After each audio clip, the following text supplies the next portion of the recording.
Halo guys, kembali lagi di channel HP Bae. Langsung aja seperti biasa ketemu lagi dengan aku, mas-mas biasa yang suka ngomongin suka duka pakai HP. Ya, di video kali ini aku mau sharing sama kalian untuk ngomongin suka dukaku pakai itel P55 yang NFC ya, bukan yang 5G. Sebelumnya aku juga pernah sharing yang 5G. Kalian bisa tonton videonya. Nah, sekarang yang versi lebih murahnya. Ini kalau ngomongin harganya dulu. HP ini waktu video ini dibuat harganya Rp1.299.500. Itu harga resmi di official store-nya. Dan itu sudah dapat RAM 8GB internal 128. Buat kalian yang lagi tertarik dengan HP ini, bisa banget simak video ini sampai akhir, guys. Apakah HP ini worth it buat dibeli atau mending di skip aja cari brand lain? Mulai bahas. Aku akan memulai pembahasannya dari hal yang aku sukai dulu waktu pakai HP ini, tapi lepasin dulu casingnya, guys.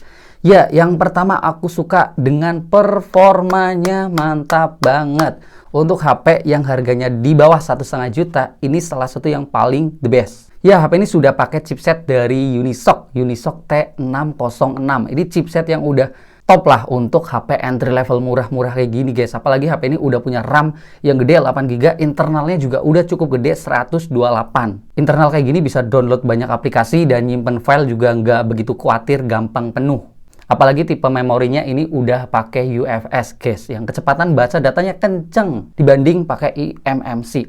Untuk skor Antutunya aja dapat 240 ribuan. Untuk HP harga segini ini udah mantep banget. Ya, kalau dalam keseharian aku seneng aja, nyaman aja untuk performanya, buat multitasking, buka tutup aplikasi, pindah-pindah aplikasi itu nggak lemot, bawaannya berasa satset aja, lancar-lancar aja.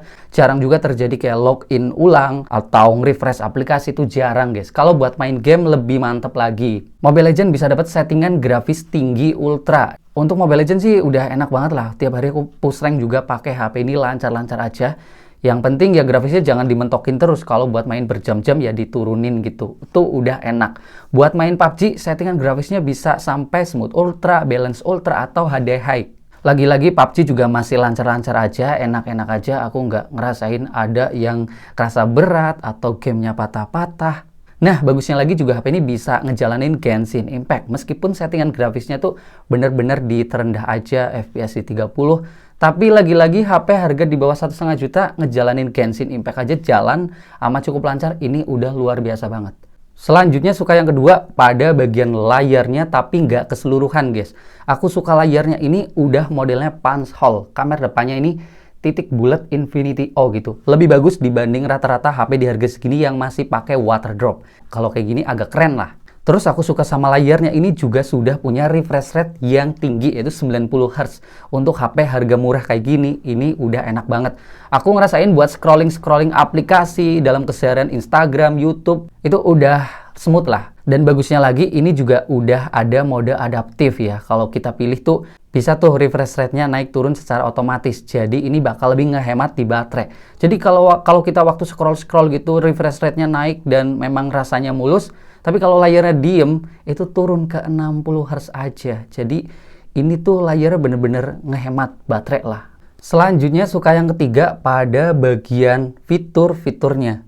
HP 1,2 juta jelas di sini sudah punya fingerprint, bagus. Face unlock-nya juga responsif dan ada fitur ala-ala lucu-lucuan nih, dynamic bar yang ya bikin seru aja gitu tuh, bisa ngelebar di kamera depannya. Fitur unggulannya di HP ini jelas sudah punya NFC ya, di kelas 1,2 juta jarang banget punya NFC. Lagi-lagi mantep banget nih itel. Terus fitur yang agak sepele tapi aku suka ini kayak double flash, guys. Ya, kamera depannya ini sudah punya fitur LED flash dan belakang juga ada jelas ya. Dan ini bisa nyala dua-duanya, bisa buat center jadi lebih terang, yang depan ini nyala juga bisa buat selfie di tempat yang agak remang, ataupun video call, ataupun bikin video-video di tempat remang, atau bahkan di kondisi darurat kayak kocak aja gitu. Aku mau ngecek jerawat nih pakai kamera depan bisa, atau ngecek mata kena selilipen, atau kemasukan binatang gede banget, serangga kecil, atau kayak tanah, ini bisa, guys. Tuh buat ngaca gitu. Ini agak kocak, agak seru, agak sepele, tapi di beberapa kondisi kepake banget. Terus kalau ngomongin fitur di settingan pengaturan juga ini banyak ya, tapi aku nggak bisa jelasin semuanya. Ini videonya bakal kepanjangan.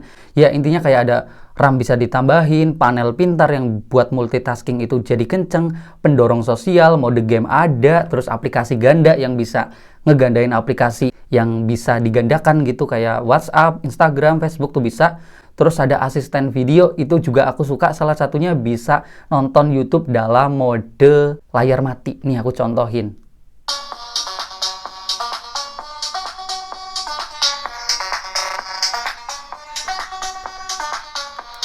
Selanjutnya suka yang keempat, ini pada bagian baterai dan chargingnya. Lagi-lagi HP murah, ya ini baterainya masih aman lah ya, 5000 mAh udah standar kayak HP zaman sekarang. Dan untuk screen on time yang aku pakai dalam keseharian ini pakai jaringan data, bukan pakai wifi.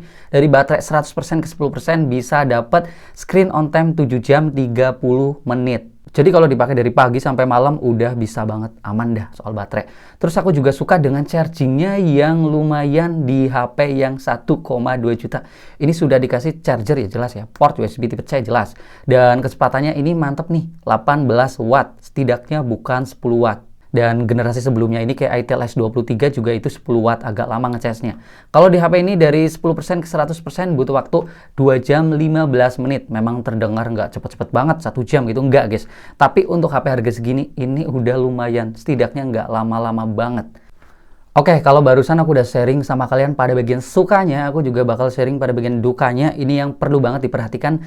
Siapa tahu kalian yang mau beli banget, perhatikan dulu pada bagian ini guys. Takutnya kalian nggak cocok atau bakal nggak suka sama kekurangan kayak gini, itu nanti kalian nyesel gitu. Nah, langsung aja duka yang pertama yang aku rasakan di HP ini, ya desainnya menurut aku ada agak gimana gitu ya. Aku masih males dengan desain boba-boba kayak gini guys. Tadinya memang seneng waktu awal-awal HP-HP Android itu ngedesain kamera boba mirip iPhone kayak gini, tapi makin kesini makin rame, itu makin banyak ditiru di HP dan rasanya makin norak gitu. Kadang waktu aku pakai di tempat umum, ada aja nih temen kayak suka bercandain, wah si paling boba nih. Itu nggak enak banget dibercandain kayak gitu. Untungnya ya aku agak pede-pede aja karena aku juga punya iPhone yang beneran gitu. Jadi ya ini kalau diceng-cengin ya setidaknya aku punya boba yang beneran gitu, punya iPhone beneran tuh.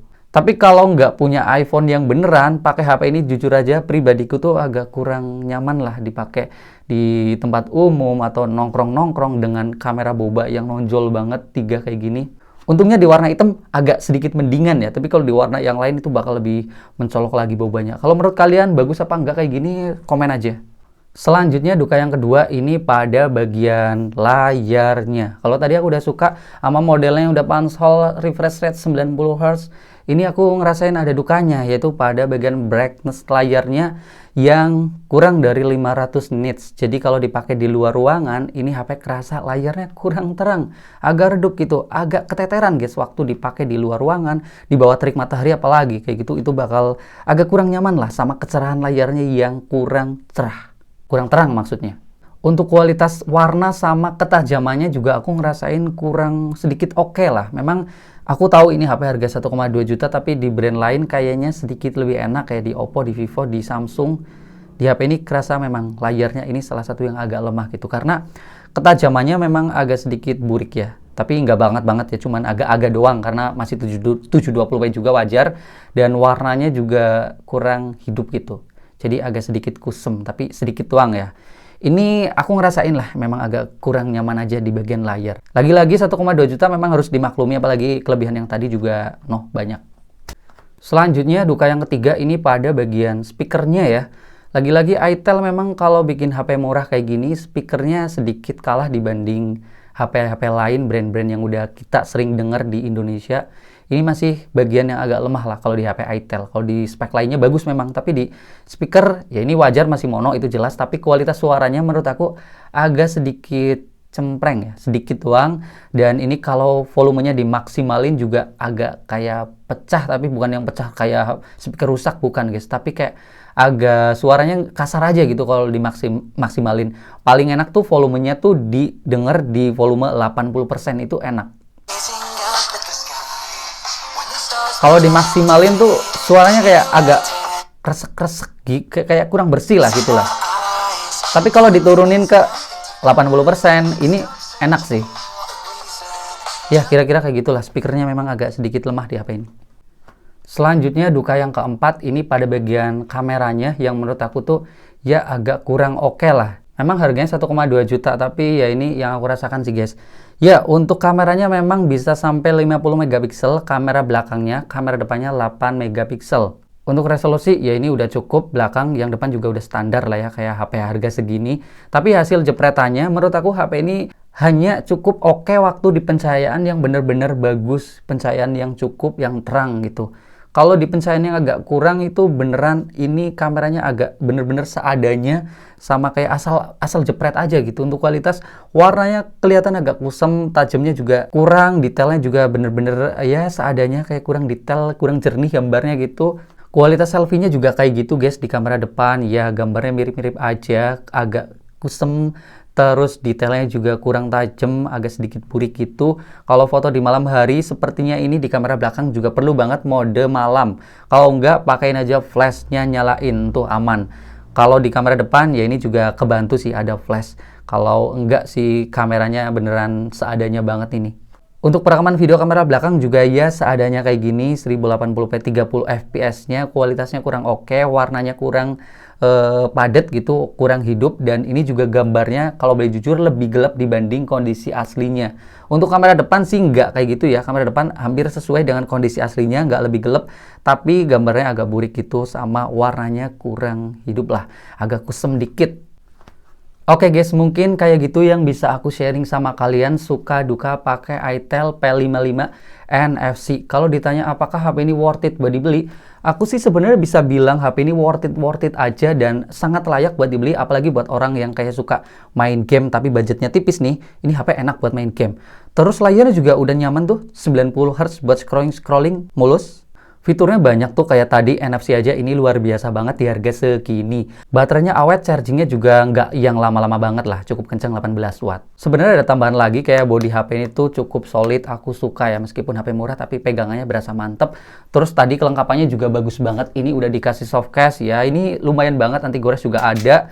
Ya kalau kekurangan duka di HP harga segini tuh sebenarnya wajar banget, kayak tadi layarnya kurang terang, kualitas layarnya agak kurang oke, kameranya ya menurut aku seadanya asal jepret aja, terus speakernya yang sedikit agak kurang enak buat didengar, sama ya ini kamera boba, kalau kalian ini masalah apa enggak, kalau di aku tuh agak kurang suka sih, tapi ya ini bisa diakalin dengan beli yang warna hitam.